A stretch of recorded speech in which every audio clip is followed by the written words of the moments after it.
दोस्तों, आज के वीडियो में मैं आपको एक जापानीज़ अर्बन लेजेंड जिसका नाम कपा है उसकी एक सच्ची कहानी सुनाने जा रहा हूँ। अगर आप नहीं जानते कि कपा क्या है तो आप मेरे कुछ पुराने वीडियोस देख सकते हैं जिसमें मैंने कपा के बारे में अच्छी जानकारी दी है और आप उन वीडियोस में जाकर समझ सकते हैं कि आखिर कपा क्या है और वो क्या कर सकता है।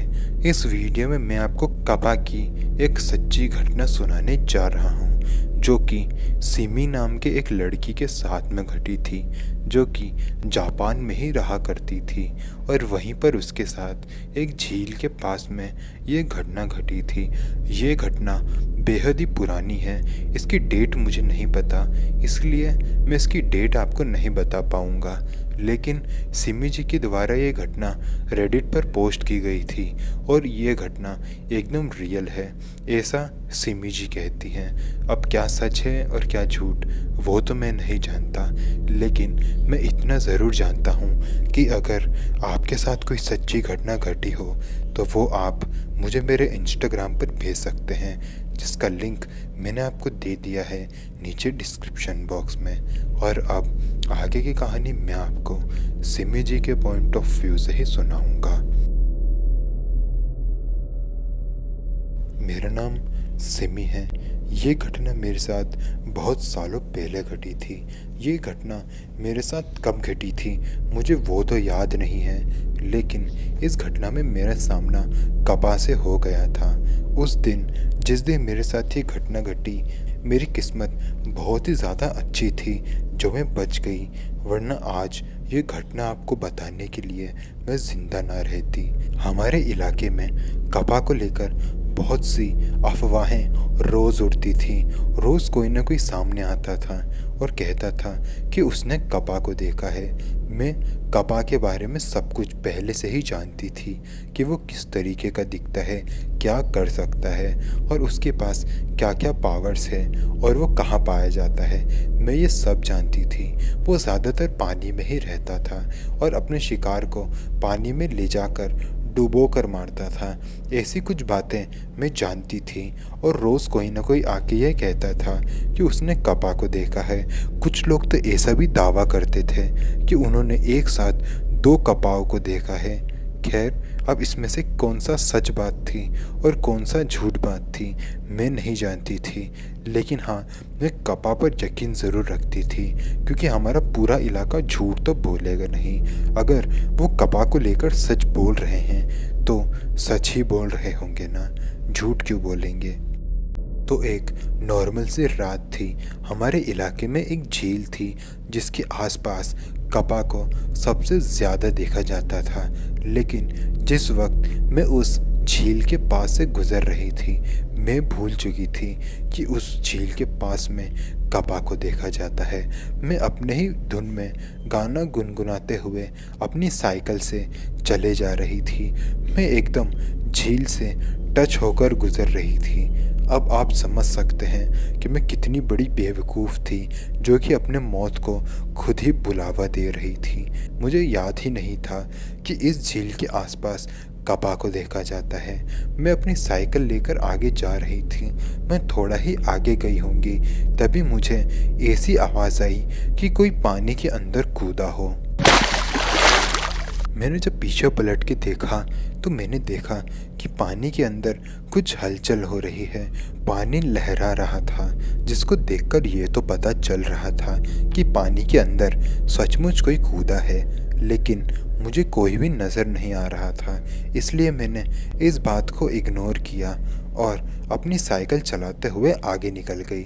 लेकिन मैं नहीं जानती थी कि जिसको मैंने इग्नोर किया है वो मेरी ही मौत का कारण बन सकता था। खैर, मैं अपनी साइकिल लेकर बस 2-3 मीटर ही आगे गई होंगी तभी मुझे अपने पीछे से एक बहुत ही अजीब सी आवाज़ सुनाई थी।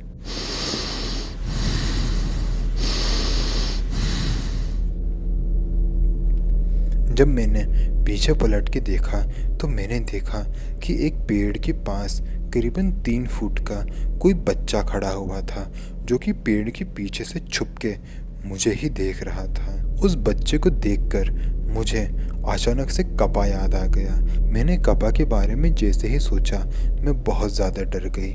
मैं समझ चुकी थी कि मैं मौत के कुएं में आ चुकी हूँ, क्योंकि मैंने अपनी आंखों के सामने कपा को देखा था।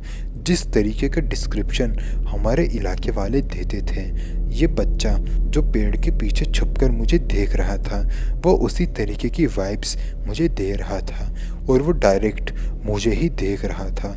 मैं उसका मुंह तो अच्छे से देख नहीं पा रही थी, क्योंकि वो पेड़ के पीछे खड़ा हुआ था और वहाँ पर अंधेरा भी बहुत था। लेकिन मैं इतना ज़रूर समझ चुकी थी कि ये पक्का कोई कपा ही है।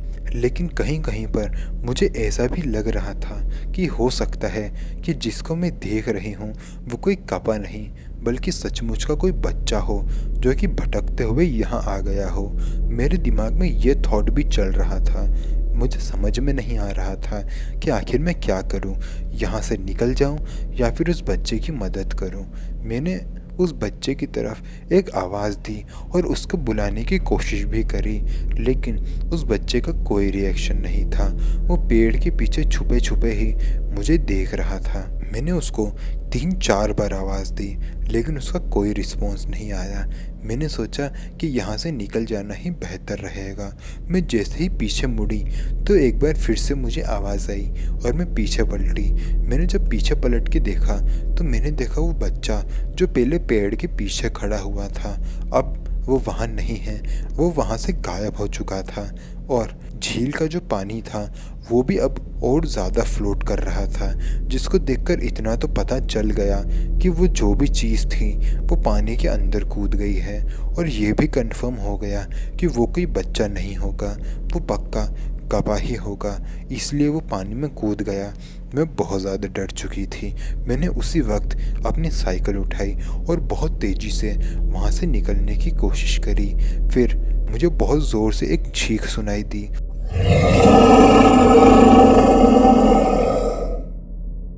जो कि मेरे पीछे से आई थी। मैंने जब पीछे देखा तो मैंने देखा कि कपा बहुत तेजी से मेरी तरफ भागते हुए आ रहा है। उसका मुंह मैंने देखा, उसका मुंह एक चिड़िया की तरह था और मैं समझ चुकी थी कि यह कपा ही है। वो मेरे पीछे बहुत तेज़ी से भागते हुए आ रहा था और मैं इतनी ज़्यादा डर गई थी कि मेरे अंदर जितनी जान थी मैंने लगा दी और मैं बहुत तेज़ी से साइकिल से वहाँ से भाग रही थी।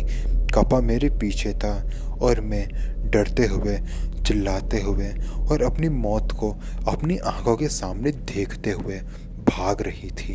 जैसे तैसे करके मैं उस इलाके से बाहर निकली और एक दुकान के शटर के अंदर जाके छुप गई। मैं बहुत ज़्यादा डर चुकी थी। मुझे कपा की आवाज़ें उस शटर के बाहर से आ रही थी। वो कपा मुझे ढूंढ रहा था, मैं उसको दिखाई नहीं दे रही थी। उसने मुझे बहुत देर तक ढूंढा, लेकिन मैं उसको दिखाई ही नहीं दी। मैं अगली सुबह वहाँ से निकल गई। पूरी रात मुझे कपा की आवाज़ें आती रहीं। अगली सुबह जब उस दुकान का मालिक वहाँ आया और उसने शटर खोला तो उसने देखा कि मैं ज़मीन पर बेहोश पड़ी हुई थी। वो मुझे लेकर हमारे इलाके में आया। हमारे इलाके के अक्सर सभी लोग एक दूसरे को जानते थे और वो दुकान वाला भी मुझे अच्छे से जानता था। वो समझ चुका था कि मैं सिमी हूँ। वो मुझे लेकर मेरे घर आया। मैंने फिर घर पे और अपने इलाके वालों को सारी घटना बताई। मेरे घर वालों ने और इलाकों वालों ने एक ही बार पर मुझ पर यकीन कर लिया। उस दिन मेरी किस्मत अच्छी थी जो मैं बच गई और उसके बाद मेरा सामना कभी भी कपा से नहीं हुआ। तो दोस्तों, अगर आपको वीडियो पसंद आई तो वीडियो को लाइक करें, कमेंट करके बताएं कि अगली वीडियो आपको किस टॉपिक पे चाहिए। तो मिलते हैं अगले वीडियो में। तब तक के लिए जय हिंद, जय भारत।